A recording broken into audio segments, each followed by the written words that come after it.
Hi everyone and welcome back to my channel, and this is my TT02 BRZ.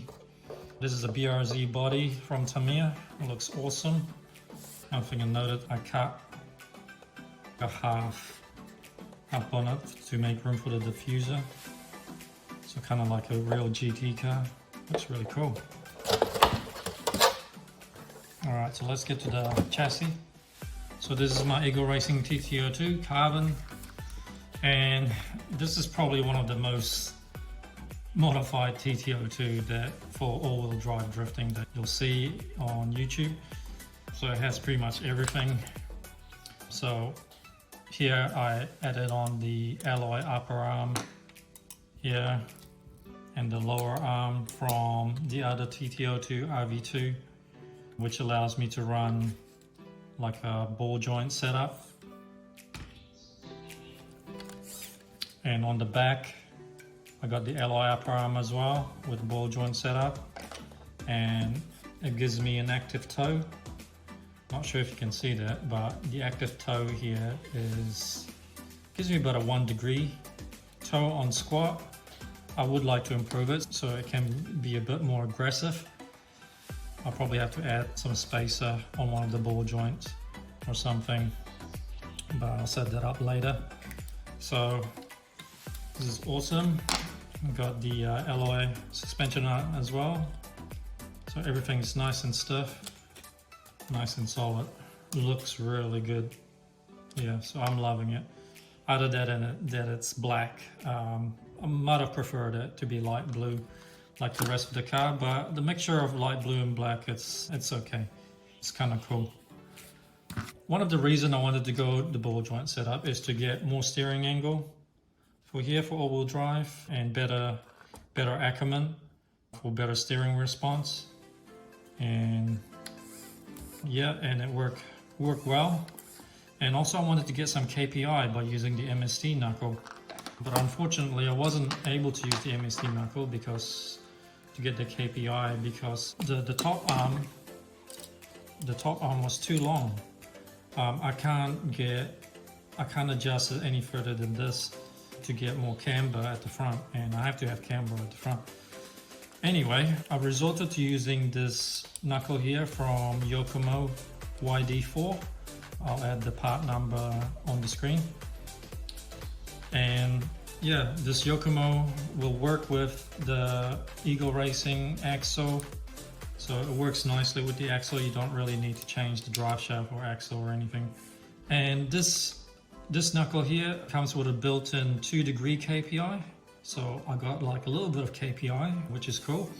2 degree is better than nothing, but that's probably the maximum I can get. And yeah, and it works really well. I'm really happy with the mod. Although it was, kind of a bit overkill and expensive. Technically, you didn't really need it, but I just like modding the car and seeing if things will work. And using these knuckles, now the car is also ready for rear-wheel drive conversion if I ever do that. But currently I run on asphalt, so the all-wheel drive is better for asphalt for me, so I won't be converting it anytime soon. So for that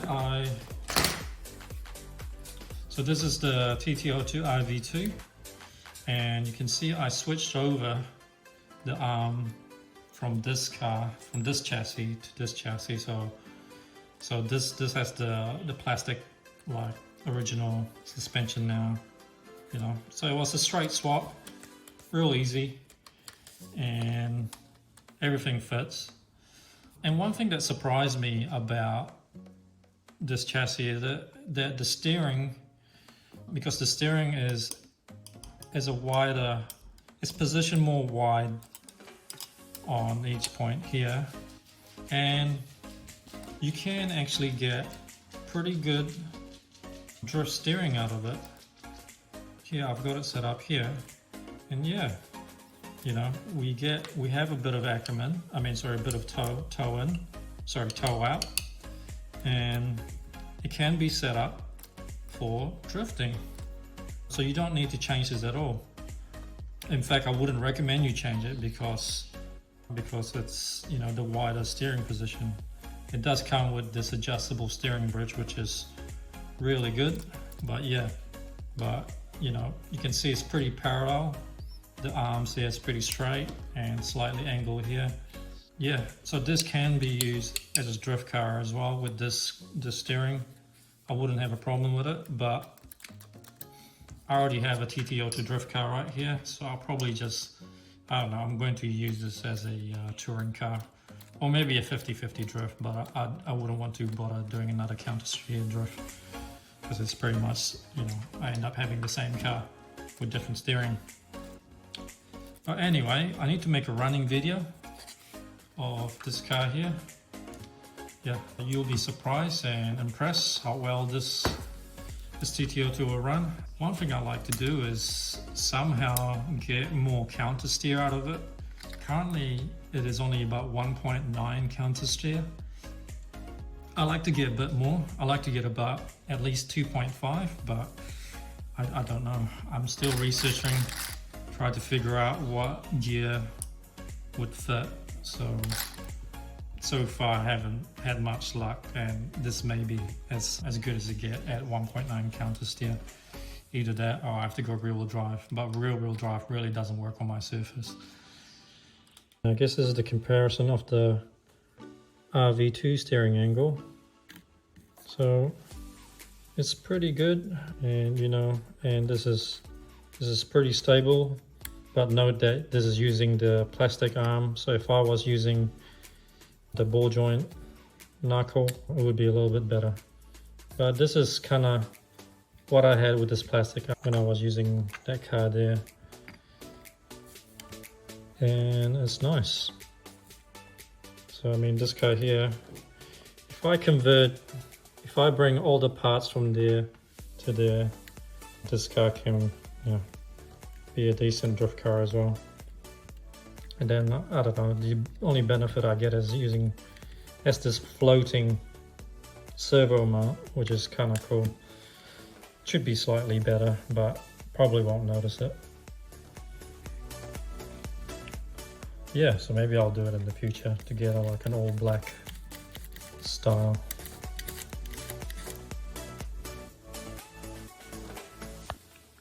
This is a quick shot of the steering angle.